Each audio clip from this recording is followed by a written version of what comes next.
La Sala de la Lectura y la Ciencia presentan Hojeando Ando, pequeñas cápsulas de literatura y ciencia para llevar. Este martes, con el capítulo 5 de una de las novelas más influyentes de la literatura francesa, de Gustave Flaubert. Para todos ustedes, Madame Bovary. La fachada de ladrillo se alineaba justo con la calle, o más bien con la carretera. Detrás de la puerta estaban colgados un abrigo de esclavina, unas bridas de caballo, una gorra de visera de cuero negro y en un rincón, en el suelo, un par de polainas todavía cubiertas de barro seco. A la derecha estaba la sala, es decir, la pieza que servía de comedor y de sala de estar. Un papel amarillo canario, orlado en la parte superior por una guirnalda de flores pálidas. Temblaba todo él sobre la tela poco tensa. Unas cortinas de calicó blanco, ribeteadas de una trencilla roja, se entrecruzaban a lo largo de las ventanas, y sobre la estrecha repisa de la chimenea resplandecía un reloj con la cabeza de Hipócrates entre dos candelabros chapados de plata bajo unos fanales de forma ovalada. Al otro lado del pasillo estaba el consultorio de Carlos, pequeña habitación de unos 6 pasos de ancho, con una mesa, 3 sillas y un sillón de despacho.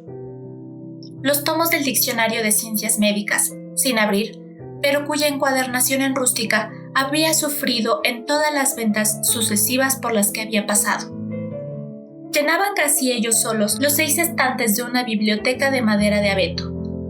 El olor de las salsas penetraba a través de la pared durante las consultas, lo mismo que se oía desde la cocina toser a los enfermos en el despacho y contar toda su historia.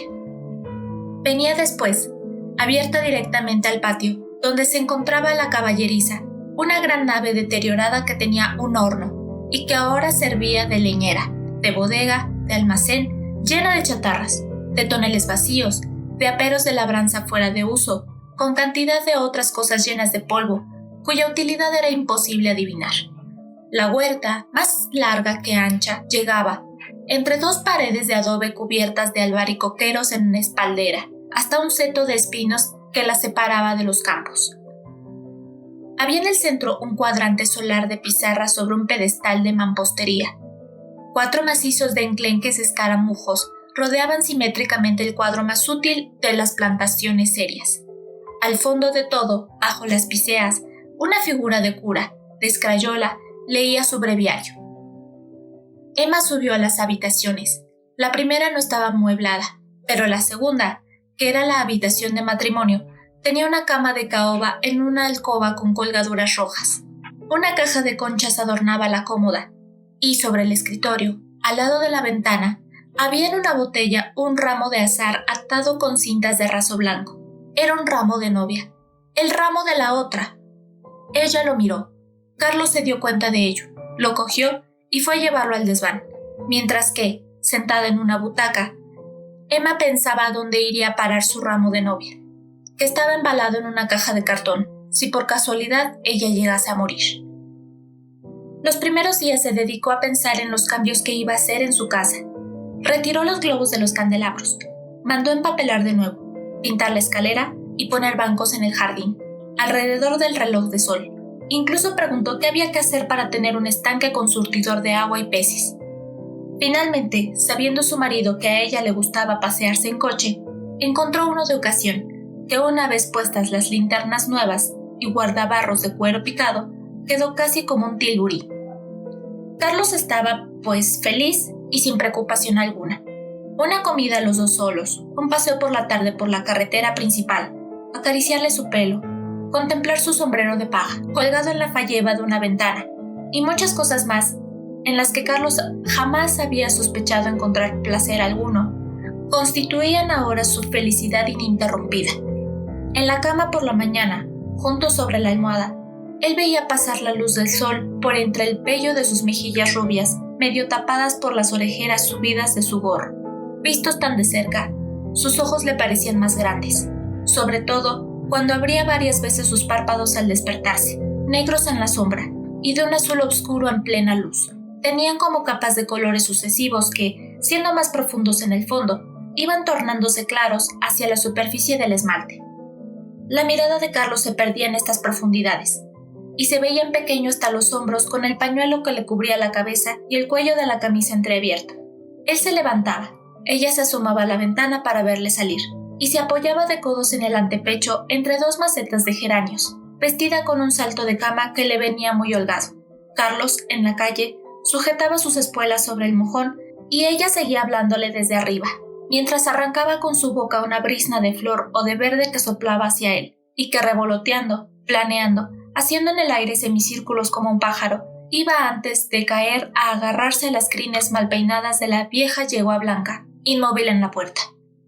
Carlos, a caballo, le enviaba un beso. Ella respondía con un gesto y volvía a cerrar la ventana. Él partía, y entonces, en la carretera que extendía sin terminar su larga cinta de polvo, por los caminos hondos donde los árboles se curvaban en bóveda, en los senderos cuyos trigos le llegaban hasta las rodillas, con el sol sobre sus hombros y el aire matinal en las aletas de la nariz, el corazón lleno de las delicias de la noche, el ánimo tranquilo, la carne satisfecha, iba rumiando su felicidad, como los que siguen saboreando, después de la comida, el gusto de las trufas que digieren. Hasta el momento que había tenido de bueno en su vida. Su época de colegio, donde permanecía encerrado entre aquellas altas paredes, solo en medio de sus compañeros más ricos o más adelantados que él en sus clases, a quienes hacía reír con su acento, que se burlaban de su atuendo y cuyas mamás veían al locutorio con pasteles en sus manguitos. Después, cuando estudiaba medicina, y mamá no tenía bastante dinero para pagar la contradanza a alguna obrerita que llegase a ser su amante. Más tarde, había vivido 14 meses con la viuda, que en la cama tenía los pies fríos como témpanos. Pero ahora poseía de por vida esta linda mujer a la que adoraba. El universo para él no sobrepasaba el contorno sedoso de su falda, y se acusaba de no amarla. Tenía ganas de volver a verla. Regresaba pronto a casa. Subía la escalera con el corazón palpitante. Emma estaba arreglándose en su habitación. Él llegaba sin hacer el mínimo ruido. La besaba en la espalda. Ella lanzaba un grito. Él no podía aguantarse sin tocar continuamente su peine, sus sortijas, su pañoleta. Algunas veces le daban las mejillas grandes besos con toda la boca, o bien besitos en fila a todo lo largo de su brazo desnudo, desde la punta de los dedos hasta el hombro, y ella le rechazaba entre sonriente y enfadada, como si fuese un niño que se te cuelga encima. Antes de casarse, ella había creído estar enamorada, pero como la felicidad resultante de este amor no había llegado, debía de haberse equivocado, pensaba. Y Emma trataba de saber lo que significaban justamente en la vida las palabras felicidad, pasión, embriaguez, que tan hermosas le habían parecido en los libros.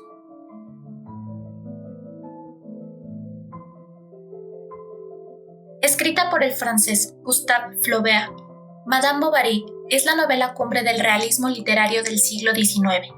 En su momento, la novela despertó tal escándalo que Flaubert fue procesado por ella.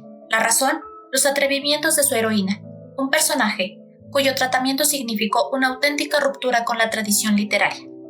La novela parece haber sido inspirada en el caso de una mujer llamada Véronique Delphine de la Mare, quien tuvo numerosos amantes mientras se encontraba casada con un médico y acabó por suicidarse en 1848.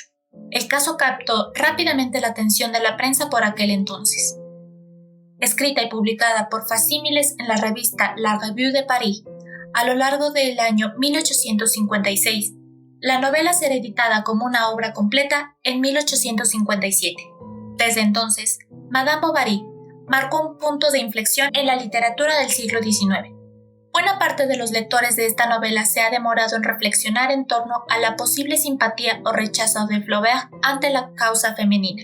Mientras unos afirman que reivindica a la mujer, otros piensan que, por el contrario, la sientan al banquillo de los acusados al hacer del desafuero un rasgo fundamental de su carácter. Estas posiciones parecen forzadas a nuestros ojos. Gustave Flaubert va mucho más allá de representar un drama humano universal y particular a la vez. Ciertamente, rompe con la forma tradicional de representar a la personalidad femenina. Madame Bovary no será una esposa y madre abnegada. Será, por el contrario, una mujer obediente a sus pasiones, sin detenerse a pensar en las consecuencias. Flaubert pone al descubierto las tensiones sociales presentes en la vida burguesa del siglo XIX y que aquella generación parece no reconocer. La ideología social es también una fantasía, una construcción imaginaria que, a diferencia de la literatura, se presenta inhumana, inflexible, artificial pero verdaderamente controladora. Gustave Flaubert nació en Rouen, Normandía, el 12 de diciembre de 1821. El escritor ha sido considerado como un insigne representante del realismo francés. Al acabar el bachillerato, estudió Derecho, pero se retiró en el año 1844 como consecuencia de varios problemas de salud, tales como epilepsia y desequilibrios nerviosos. Tuvo una vida serena en su casa de campo en Croisset, donde escribió sus más importantes obras. Aún así, pudo viajar a varios países entre los años 1849 y 1851, lo que le permitió avivar su imaginación y afinar recursos para la escritura. La primera obra que escribió fue Las Tentaciones de San Antonio, pero este proyecto fue dejado de lado. Tras ello, empezó a trabajar en la novela Madame Bovary por un periodo de 56 meses, la cual fue publicada primero en folletín. La novela causó gran escándalo y fue procesado por inmoralidad. Sin embargo, Flaubert fue hallado inocente. Entre algunas de sus obras podemos señalar las siguientes: Rêve d'enfer, Memorias de un loco, Madame Bovary, Salammbô, La educación sentimental, Tres cuentos, Bouvard y Pécuchet, Las tentaciones de San Antonio, entre otras. Falleció el 8 de mayo de 1880 a los 59 años de edad.